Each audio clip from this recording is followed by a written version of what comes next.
This is the third time I'm having to record this now, guys, so I'm sure you pretty much appreciate that and probably laugh at me as well, but never mind. I did record last night the annotations showing how to convert from a letter to Unicode to hexadecimal and then through to binary. That didn't seem to make it onto the end of my presentation, so I'm trying to go through it again. Last night I used the letter A, this time I'm going to use the letter B. Now, straight away I'm going to cause confusion there. I'm going to stick with lowercase. For this Unicode example, and for what you need to know, lowercase letters are perfectly acceptable. As you can see then, up at the top there, our Unicode letter for the letter B is 98.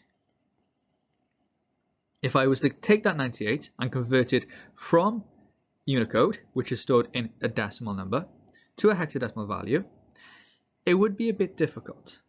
So what I would do personally is I would convert it from Unicode, which is this decimal number, to binary, then to hexadecimal to get the hexadecimal value.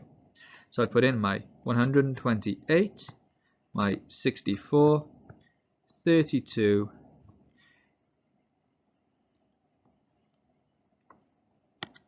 16, I put in my 8, 4, 2, and 1. So there is my binary layout. Now we can already see the pattern there, so that does give us a bit of a cheat.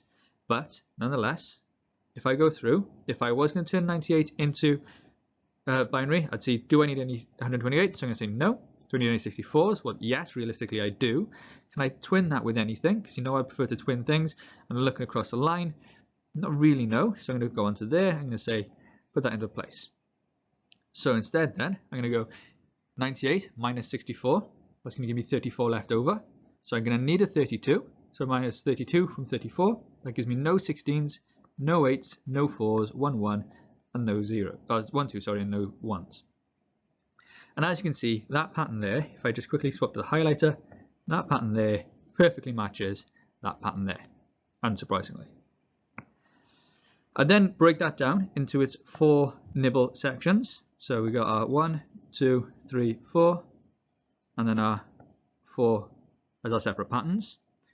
Again, when we're working within hexadecimal, we only work in nibbles, which will work on the basis of 1, 2, 4, and 8s.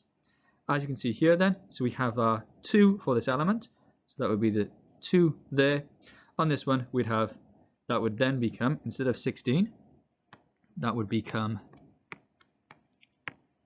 there we go, 1, 2, 4, and 8 setup as well.